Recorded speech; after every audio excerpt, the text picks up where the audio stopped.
শুভ সন্ধ্যা। News ভ্যানগার্ডের পর্দায় সবাইকে স্বাগত। এই মুহূর্তে আপনাদের সাথে আমি রয়েছি শতাব্দী। চোখ রাখবো এখনকার গুরুত্বপূর্ণ সংবাদের দিকে। 24-এর আগে রাজনাথ সিং প্রতিরক্ষা মন্ত্রীর বড় বার্তা। কি সেই বার্তা? 24-এর আগে কাশ্মীরে গিয়ে সেনাদের উদ্দেশ্যে বড় বার্তা দিলেন প্রতিরক্ষা মন্ত্রী রাজনাথ সিং। সেখানে সেনাদের যুদ্ধ জয়ী এখন বড় কথা। সেই সাথে সেনাদের যুদ্ধ জয়ের জন্য পিওকে লক্ষ্য রাজনাথ সিং এর। কি রয়েছে বিস্তারিত, এইবার রয়েছে তথ্য, সে বিষয়ে জানবো। কার্গিল যুদ্ধ জয়ী মোহন রাও কি বলছেন শুনবো। আমাদের ডিফেন্স মিনিস্টার মাননীয় রাজনাথ সিং জি, ওনার 27 তারিখে যাওয়ার কথা ছিল, আর সেইভাবেই উনি গেছেন ওখানে। এবং সেনাবাহিনীর মনোবলটাকে উঁচু রাখার জন্য ডিফেন্স মিনিস্টার এবং আর্মি চিফ যেখানে গিয়ে পৌঁছেছে এবং যেভাবে উনি ওদেরকে প্রোৎসাহিত করেছেন এবং তাদের পাশে দাঁড়ানোর যে বার্তাটা দিয়েছেন, এটা কেন্দ্রের সরকার নরেন্দ্র মোদীজির সরকার আছে বলেই আজকে আমরা এটা দেখতে পাচ্ছি।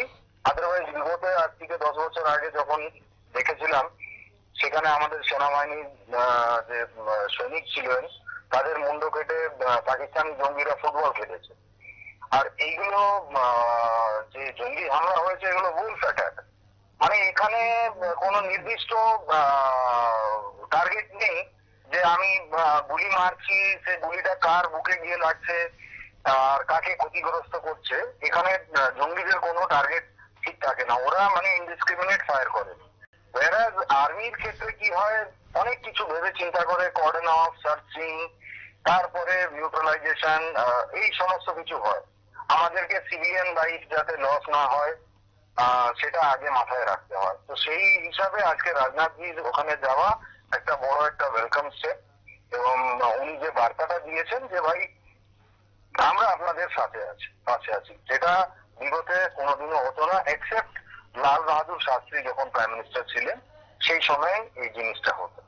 জয় জওয়ান জয় কিষান যে নারা উনি দিয়েছিলেন, সেই সময় জওয়ানদের পাশে গিয়ে দাঁড়িয়েছিলেন লাল বাহাদুর শাস্ত্রী। তারপরে আমাদের মোদীজি, অটল বিহারী বাজপেয়ী, এনারাই ডিফেন্সকে সুদৃঢ়, মজবুত এবং শক্তিশালী করেছে। এটা আমরা গর্ব করি, আর সেনাবাহিনী কর্মী হিসাবে আমরা এটা গর্ব করি। একদম স্যার, আরেকটা বিষয় যে রাজনাথ সিং আজকে গেছেন, সেখানে বলেছেন সেনাদের প্রস্তুত থাকতে। তাহলে যে কোনো ইভেন্চুয়ালিটির জন্য প্রস্তুত। এক প্রকার তো আমরা দেখতে পাচ্ছি যে সেনাবাহিনীর জঙ্গিদের সঙ্গে লড়াই চলছে, তার পাশাপাশি পিওকেতে ভারত হামলা করতে পারে, এরকম একটা বিষয় কিন্তু বিভিন্ন একটা বিষয় উঠে আসছে। তো এই বিষয়গুলো নিয়ে কি সামগ্রিকভাবে একটা বার্তা রাজনাথ সিং এর পক্ষ থেকে সেখানে সেনাবাহিনীকে গেছে? দেখুন, army 24x7 365 days battle ready থাকে। আর্মি কোনোদিন ল্যাক্সিটিতে থাকে না যে আমরা রিল্যাক্সে আছি, আমরা ব্যারেকে খেয়ে ঘুমাচ্ছি, এই ধরনের কোনো কিন্তু সিচুয়েশন থাকে না।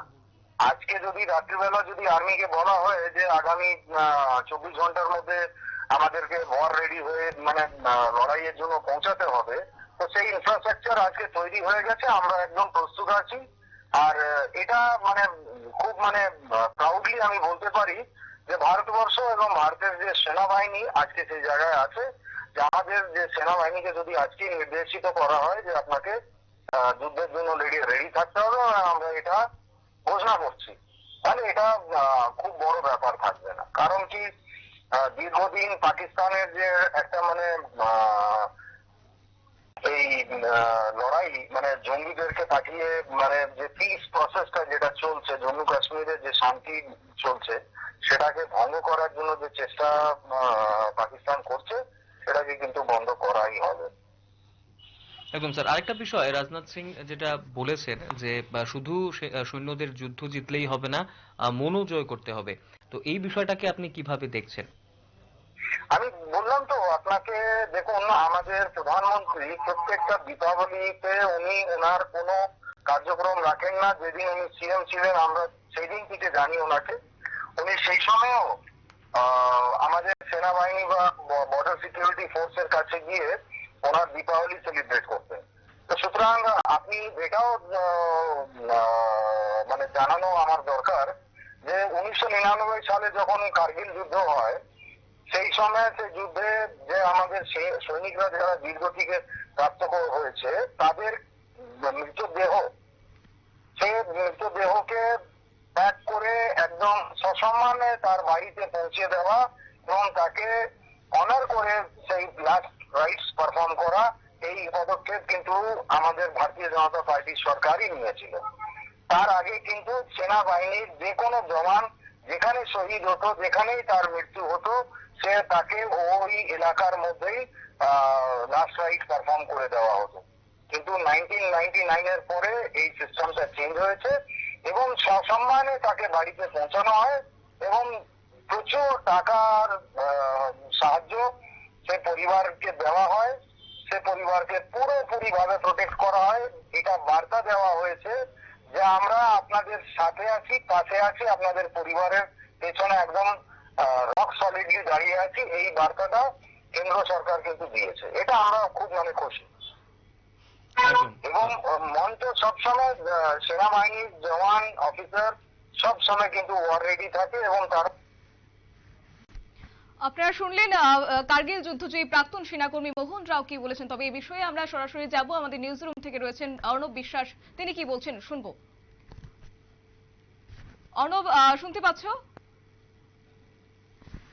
অর্ণব, এই প্রতিরক্ষা মন্ত্রীর আজকে কাশ্মীর যাওয়া, সেই সাথে একটা বড় বার্তা, তার পাশাপাশি সেনাদের যে একটা মনোবল বাড়ার উদ্যোগও নিয়েছেন সেটাও কিন্তু বলা যায়। তবে এই বিষয়ে আরো কি তথ্য রয়েছে তোমার কাছে? দেখো শতাব্দী, একটা বিষয় যে কাশ্মীরের রাজৌরিতে এই মুহূর্তে গেছেন প্রতিরক্ষা মন্ত্রী রাজনাথ সিং। এই যে ভিজিট, এই ভিজিটের কিন্তু বিভিন্ন দিক রয়েছে, অবশ্যই বিভিন্ন দিক যেগুলো রয়েছে অবশ্যই সেগুলো আমরা কিছুটা হলেও অনুধাবন করতে পারছি এবং সেই দিকগুলোর মধ্যে অবশ্যই কিছুদিন আগের ঘটনায় যদি বলি, সেখানে জওয়ানদের উপর আক্রমণ হয়েছে, 5 জন সেনা জওয়ান সেখানে শহীদ হয়েছেন। তারপর কাশ্মীরে যারা সাধারণ নাগরিক জঙ্গি হামলায় তাদেরও মৃত্যু হয়েছে। একই রকম ভাবে সেই জায়গাতে দেখা গেছে যে সেখানে একটা মনোবল, কিন্তু মনোবলের উপর প্রভাব পড়ে। যারা জওয়ানরা রয়েছেন, সেনারা রয়েছেন, হয়তো পরিবারের থেকে অনেকটাই দূরে, তারা সেখানে বহুদিন ধরে কাজ করছেন, দেশের জন্য তারা নিজেদের জীবন বলিদান দিচ্ছেন, সেনারা তার জন্য প্রস্তুত রয়েছেন। কিন্তু তারপরেও এই রকমের যখন একটা ঘটনা হঠাৎ করেই ঘটে যায়, তখন কিন্তু স্বাভাবিকভাবেই মনোবলের উপর একটা প্রভাব পড়ে। যেটা আমরা এর আগেও বলেছিলাম যে এই যে ঘটনাটা হঠাৎ করেই ঘটে গেছে, তা কিছুটা হলেও কিন্তু ইন্টেলিজেন্স ফেলিয়ারের একটা বিষয় রয়েছে। কারণ এত বড় ঘটনা, অ্যাম্বুশ এক ঘটনা, সেটা কিন্তু কোনোভাবেই মানতে পারছেন না সাধারণ মানুষ। তো এই ঘটনা অবশ্যই একটা রয়েছে যাতে সেনাদের মনোবল বৃদ্ধি করা যায়, একটা বিষয় রয়েছে। তার পাশাপাশি আমরা কিছুদিন আগেই যেটা দেখলাম গতদিন, যে পুঞ্চে 3 অসামরিক নাগরিকের মৃতদেহ উদ্ধার, একে কেন্দ্র করে যারা তার পরিবারের লোকেরা রয়েছেন, তারা সেনাদের হেফাজতে থাকার সময় তাদের মৃত্যু হয়েছে এমন অভিযোগ উঠে এসেছে। তো সেই সব বিষয়গুলোকে কেন্দ্র করে সেটা কিন্তু ভালোভাবে দেখছে না প্রতিরক্ষা মন্ত্রক। কারণ অবশ্যই এই রকমের অভিযোগ যদি উঠে আসে সেনাবাহিনীর বিরুদ্ধে, তাহলে কিন্তু সেনাবাহিনীর উপর মানুষের যে একটা ভরসা, সেটা কমলেও কমতে পারে। সেটা কিন্তু কোনোভাবেই হতে দিতে চাইছে না প্রতিরক্ষা মন্ত্রক এবং দেশের সরকার অবশ্যই সেদিকে নজর রাখতে চাইছে। কারণ সেনাবাহিনীর যাতে অনেকটাই কাশ্মীরের মানুষ যাতে তাদের উপর ভরসা করতে পারে, তাদেরকে যাতে নিজেদের সহায়ক হিসাবে তাদেরকে দেখতে পারে, সেই চেষ্টা কিন্তু করে আসছে। এবং তার জন্য সরকারি পক্ষ থেকে বিভিন্ন প্রকল্প যেরকম ভাবে রয়েছে, জঙ্গি দমন অভিযানগুলো অবশ্যই রয়েছে, সাধারণ মানুষের জন্য বিভিন্ন বিষয় কিন্তু সেখানে রয়েছে। তো এই বিষয়গুলো যাতে উল্টো কিছু না হয়, উল্টো মেসেজ যাতে না বের হয়, তার জন্য কিন্তু অনেকটাই সচেষ্ট। তাই এই মুহূর্তে দাঁড়িয়ে রাজনাথ সিং কিন্তু এই যে আজকের ভিজিট যেটা করেছেন, সেখানে কিন্তু অবশ্যই একটা বিষয় রয়েছে যে সাধারণ মানুষ, এই অভিযানগুলোর নামে যাতে সাধারণ মানুষের কোনো মতো হেনস্থা না হয় বা সাধারণ মানুষের উপর যাতে কোনো রকমের একটা প্রভাব না পড়ে, সেই বিষয়টা কিন্তু অবশ্যই একটা স্পষ্ট বার্তা সেনাবাহিনীর প্রতি রয়েছে।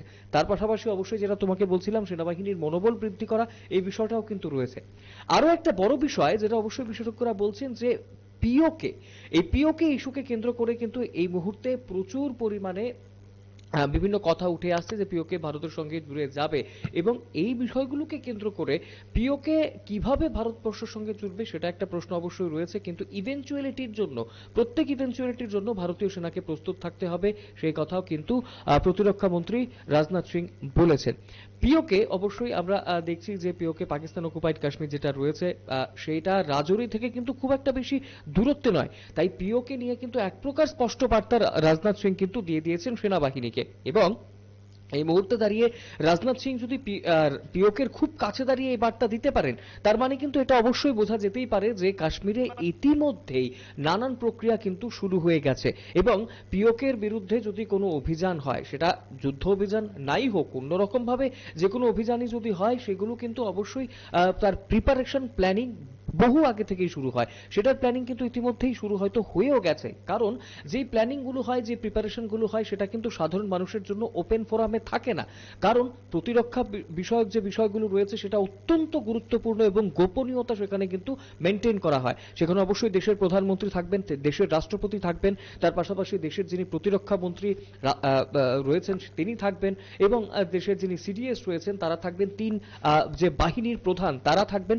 তাদের মাধ্যমে একটি ক্লোজড ফোরামে কিন্তু সেই আলোচনাটা হবে। আলোচনা হয়ে যখন অ্যাকশন কিছু হবে তখনই কিন্তু আমরা এই বিষয়টা দেখতে পারবো, যেটা আমরা বিগত দিনেও সার্জিক্যাল স্ট্রাইক থেকে শুরু করে অন্যান্য বিষয়ের সময়ও দেখেছিলাম যে যখন অ্যাকশনটা হয়ে গেছে তারপর কিন্তু আমরা বিষয়গুলো জানতে পেরেছি, পাবলিক ফোরামে এসছে, সাধারণ মানুষরা যারা রয়েছে তারা কিন্তু আমরা সবাই প্রত্যেকে জানতে পেরেছি। তো এই বিষয়গুলো স্বাভাবিকভাবেই এই মুহূর্তে প্রাথমিকভাবেই সামনে চলে আসবে না, কিন্তু রাজনাথ সিং রাজৌরিতে দাঁড়িয়ে, যেটা আমি আবারও বলবো যে পিওকে থেকে খুব একটা বেশি দূরে নয়, সেই জায়গাতে দাঁড়িয়ে পিওকে সম্বন্ধে এক প্রকার স্পষ্ট বার্তা দিয়ে দিয়েছেন সেনাবাহিনীকে। তাই ইতিমধ্যেই কিন্তু পিওকে যে বিষয়টা, পিওকে নিয়ে যে ভারতবর্ষ এই মুহূর্তে বেশ চিন্তা করছে, ভালো চিন্তা করছে, স্পষ্টভাবে চিন্তা করছে, তা কিন্তু বলার অপেক্ষা রাখে না। এবং তার পাশাপাশি অঙ্কিতা, শতাব্দী, আরো একটা বিষয় যেটা উঠে আসছে যে এই মুহূর্তে দাঁড়িয়ে পিওকে কথা অবশ্যই তোমাকে বললাম, এবং আরেকটা বিষয় জানতে চাইবো যে এই যে তুমি যে বলেছো যে রাজৌরিতে তিনি গিয়েছেন এবং তার পাশাপাশি সেনাদেরকে তিনি বলেছেন যে তারাই দেশের রক্ষক, এবং তার পাশাপাশি দেশ নিরাপত্তা ব্যবস্থা তো অত্যন্ত জরুরি, তার পাশাপাশি মানুষদের মন জয় করাও কিন্তু অত্যন্ত জরুরি, সেটা তিনি বলেছেন। এই যে কোট আনকোটের মাঝে তিনি কি আদতে কি বার্তা দিতে চেয়েছেন? একদম এই কথাটাই আমি আসছিলাম শতাব্দী, যে এই কথার পাশাপাশি কিন্তু তিনি একটা স্পষ্ট বার্তা আরো দিয়েছেন যে শুধুমাত্র যুদ্ধে জিতলেই হবে না, সেখানে মানুষের মন জয় করতে হবে।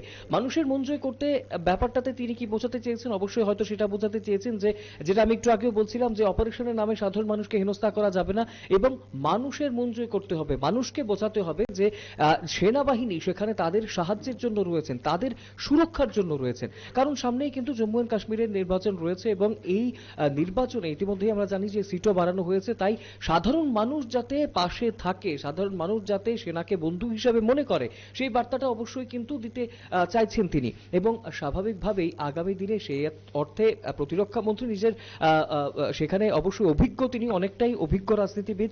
গোটা বিষয়টাই কিন্তু একটা বিষয়, এক ভিজিটের মাধ্যমে তিনি কভার করতে চেয়েছেন। সাধারণ মানুষের যে সাপোর্ট অত্যন্ত প্রয়োজন একটা নির্বাচনের জন্য, তা কিন্তু বলার অপেক্ষা রাখে না, এবং সাধারণ মানুষ যদি পাশে থাকে তবেই কিন্তু নির্বাচনে বিজয়ী হওয়া যায়।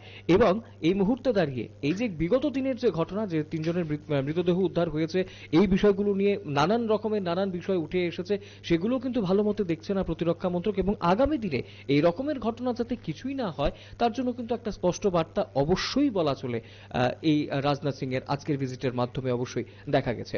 শতাব্দী, একদমই অসংখ্য ধন্যবাদ।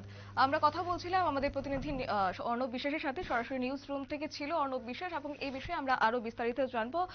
প্রাক্তন এনএসজি কর্মী তিনি কি বলছেন, দীপাঞ্শু চক্রবর্তী। আমি নিশ্চিত যে যখন সেনাবাহিনীর সঙ্গে দেখা করেছেন বা কথা বলছেন বা সেনাবাহিনীকে অ্যাড্রেস করছেন, উনি রাজনৈতিক নেতা হিসাবে নয়, উনি প্রতিরক্ষা মন্ত্রী হিসাবেই কথা বলেছেন। নিশ্চয়ই এর কথা কিছু অন্তর্নিহিত অর্থ থাকবে। তবে একটা যে কথা বাজারে খুব চলছে, যেটা জানেন যে পাক অকুপাইড কাশ্মীর আমরা পুনরুদ্ধার করব, সেখানে আমার মনে হয় না চট করে যুদ্ধ পরিস্থিতি হবে। তবে যা অবস্থা পাক অকুপাইড কাশ্মীরের জনগণ চাইবে ভারতবর্ষের সঙ্গে মিশে যেতে বা ভারতের অন্তর্ভুক্ত হতে, কারণ ওরা ভয়াবহ অর্থনৈতিক থেকে মানবিক অধিকার সমস্ত দিক দিয়ে ভয়াবহ খারাপ অবস্থার মধ্যে রয়েছে, শিক্ষা স্বাস্থ্য কিছুই নেই। তো সেই বিক্ষোভ অবভিয়াসলি ওরাও আমাদের ভাই, কিছু রাজনৈতিক ভুলের জন্য মাঝখানে একটা সীমারেখা তৈরি হয়ে গেছিল এবং সেটাকে পাকিস্তান জবরদস্তি ধরে দখল করে বসেছিল। সেখানে যদি পাক অকুপাইড কাশ্মীরের জনগণ মুক্তি চায় এবং ভারতের সঙ্গে অন্তর্ভুক্ত হতে চায়, আমরা নিশ্চয়ই স্বাগত করব, এবং তাতে হতে পারে সেই হিসাবেই বলেছেন যে যদি পাক। আপনারা শুনলেন দীপাঞ্জন চক্রবর্তী, প্রাক্তন সেনাকর্মী, এনএসজি সেনাকর্মী, তিনি কি বলেছেন। অর্থাৎ বলাই যায় যে এই প্রসঙ্গত বলা যায় যে এই তীব্র ঠান্ডা একদিকে, এবং সেই ঠান্ডার মাঝেও কিন্তু উত্তপ্ত রয়েছে জম্মু কাশ্মীর, এবং একের পর এক সন্ত্রাসবাদীদের কার্যকলাপ। সেই বলা যায় যে সেখানেও কিন্তু গত কিছুদিন আগেও আমরা লক্ষ্য করতে পেরেছিলাম যে 4 জন সেনাকর্মী নিহত হয়েছেন। সেই প্রসঙ্গেও কিন্তু এবার এই বিষয়ে আজকে পর্যালোচনা করতে গিয়েছিলেন, সেনা কর্মীদের সঙ্গে পর্যালোচনা করতে গিয়েছিলেন, সেখানে কাশ্মীরে গিয়েছেন প্রতিরক্ষা মন্ত্রী রাজনাথ সিং। অর্থাৎ বলাই যায় যে ভারতের লক্ষ্য এখন পিওকে, এবং বলাই যে আগামী দিনে পিওকে কোন পথে হবে। নিয়ে নিচ্ছে ছোট্ট একটি বিজ্ঞাপন বিরতির সঙ্গে থাকুন।